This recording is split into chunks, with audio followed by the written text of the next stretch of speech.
Good morning. My name is Michael Christiansen, and I'm going to go over different ways to work out. Everyone can agree that working out for 30 minutes a day is good for your health. The question that you need to ask yourself, what is the goal of working out? Do I want to have big muscles, be really strong, i.e. be a powerlifter? Do I want to be able to run long distances, like a marathon runner? Or do I want to be a hybrid by not being as strong or be able to run as far, but still have an all-around fitness? Now we have an idea of what type of body type we want. Let's start out with going over how to get big muscles and be strong, i.e. a powerlifter. Being a powerlifter, you focus on building large muscles in order to be as strong as possible. According to an article from Men's Fitness called Beginner's Guide to Powerlifting, it has a typical workout of doing 5 exercises, 5 reps, 5 sets. Now, first one's going to be bench press. Bench press, you lay down on a bench, you have weights and a bar, you load it up as much as you can 5 times, down to your chest, and back out. That's 1 rep. You do 5 reps, 5 sets. Next is a squat. You get a squat rack with the bar, put weights on it, and you go all the way down, all the way up.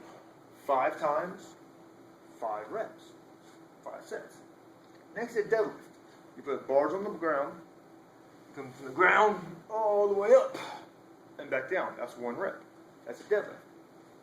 Overhead press. Weights on the bar, from your collarbone, over your head, and back down. That's 1 rep. 5 reps, 5 sets. And next is bent over rows. Kind of like deadlift. It's on the ground. Arch your back, up the chest, and down again. That's 1 rep. 5 times, 5 reps. 5 sets.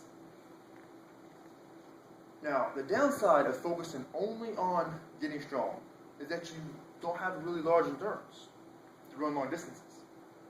The sports that deal with being a powerlifter, a football player, a rugby player, something that uses a lot of power, explosive power.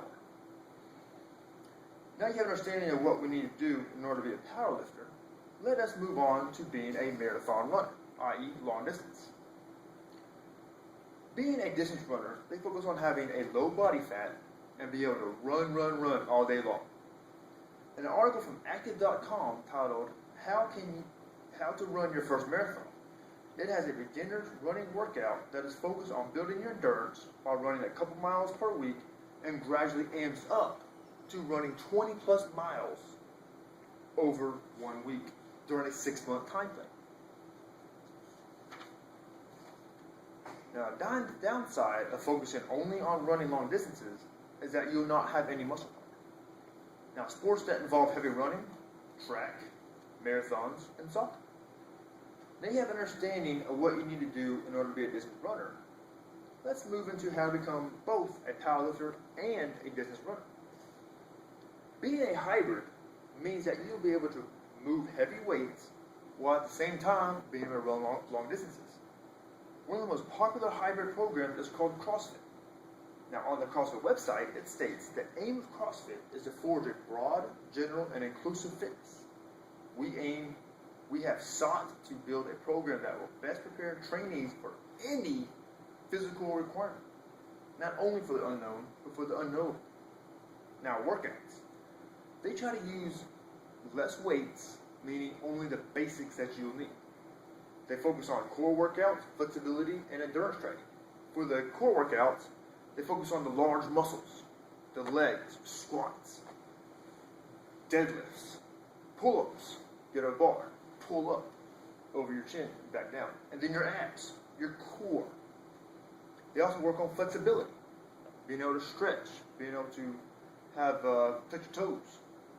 And then they also focus on endurance training. Now, for an example of endurance training is they have you do 4 sets. Per repetition of the 4 sets is you're going to do 5 squats. As fast as you can, 5 squats. Get a weight. 10 deadlifts. 10 pull-ups. 20 crunches. And then go run 400 meters and back. That's 1 round. You're doing 4 rounds for time. Now, the downside of being a hybrid is that you will have more endurance than a powerlifter, and you have more strength than a distance runner. However, you will not be as strong as a powerlifter, nor will you be able to run as far as a distance runner. Some examples that deal with being a hybrid: a martial artist, a rock climber, a gymnast. Now that you understand all three workouts, you're going to start showing your improvements. Your friends are going to be like, man, what have you done to look that way? Ask you questions. How can I look like you? Overall, your confidence will be higher than it's ever been. Whether you choose to become a powerlifter, a distance runner, or something in between, as long as you stick to it and incorporate the training into your daily life, then you will be living a more healthy lifestyle. Again, whether you choose to be a powerlifter, a distance runner, or a hybrid, as long as you stick to it and have fun doing it, you're going to enjoy longevity of life. Again, thank you. And that concludes my presentation.